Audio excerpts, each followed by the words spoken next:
At the end of every day or every little adventure, I try to ask myself, so what did you learn? In the case of Fiji, it's kava.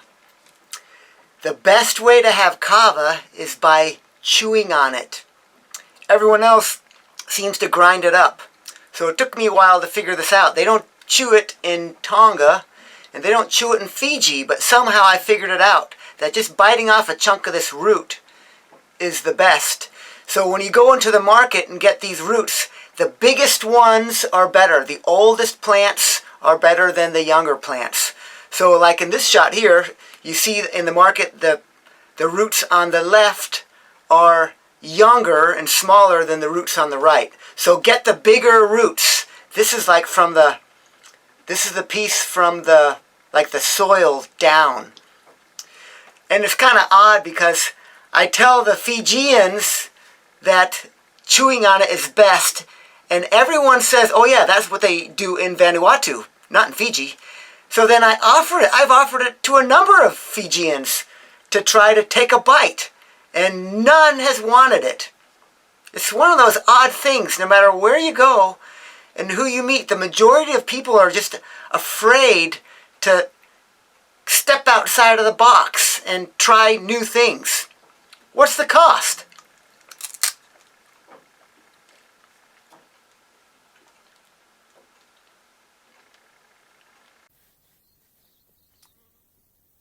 A little over 11 years ago now, I sold out of my job and playing life in Colorado to move out to the Chesapeake Bay where the Saugeen Witch was.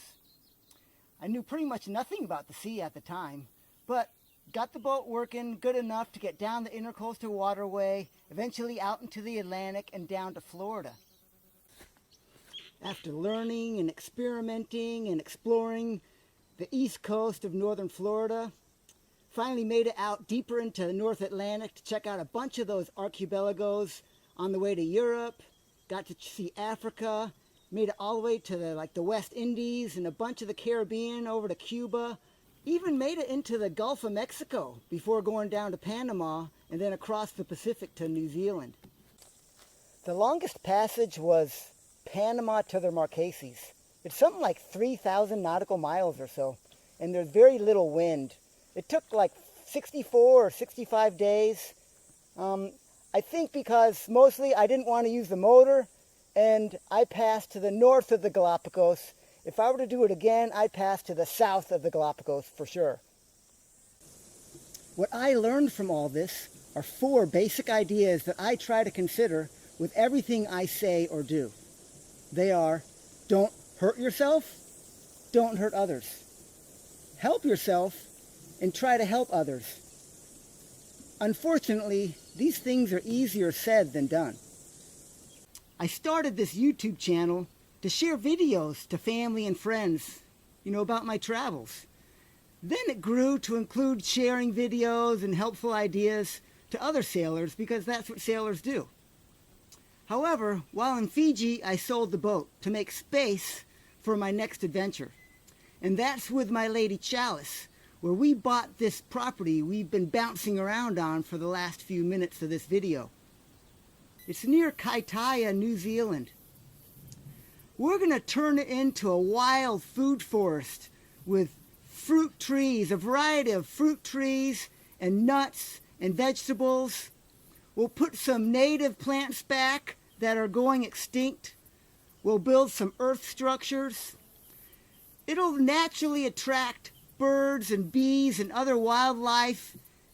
It's going to be kind of like, the goal is to be kind of like the Eden that, you've read and heard about.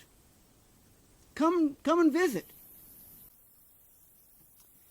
International sailing is more of a macro challenge of survival, whereas what we'll be doing here will be more of a micro creation. They're quite different. I've had fun with this YouTube channel, and Chalice is into making a new YouTube channel with more videos of the stuff, sharing stuff that we're going to be doing here, building here. So we're going to create a new channel called Tatu Gardens. There's a link to it in the description. Consider subscribing. Initially, we're going to leave this northern valley alone. There's 2 valleys involved here. So this one's going to be left alone, and we're going to start the work on the southern valley. About 1/3 of the way up the other side of this valley, we'll use the earth to build a big community kitchen. It'll have a patio with a big pizza oven, a fireplace inside next for reading, and I'd like to build like underground storage for like a pantry where it's cool year round. And then about 1/3 of the way down from the top, you can see where I started to clear a bit of earth and level out will be what I call the woodshed. So in this gravel area here, I'll put a 20-foot shipping container. And where this clay is in front of it is going to be covered by a roof. And on that roof I'll put a collection system for collecting rainwater and put a cistern. Probably right behind me here will be cisterns, maybe more than one. Just for drinking and cleaning and cooking. And then on top of the shipping container, I'll mount a solar array and put a battery bank. So this is actually our electricity and water.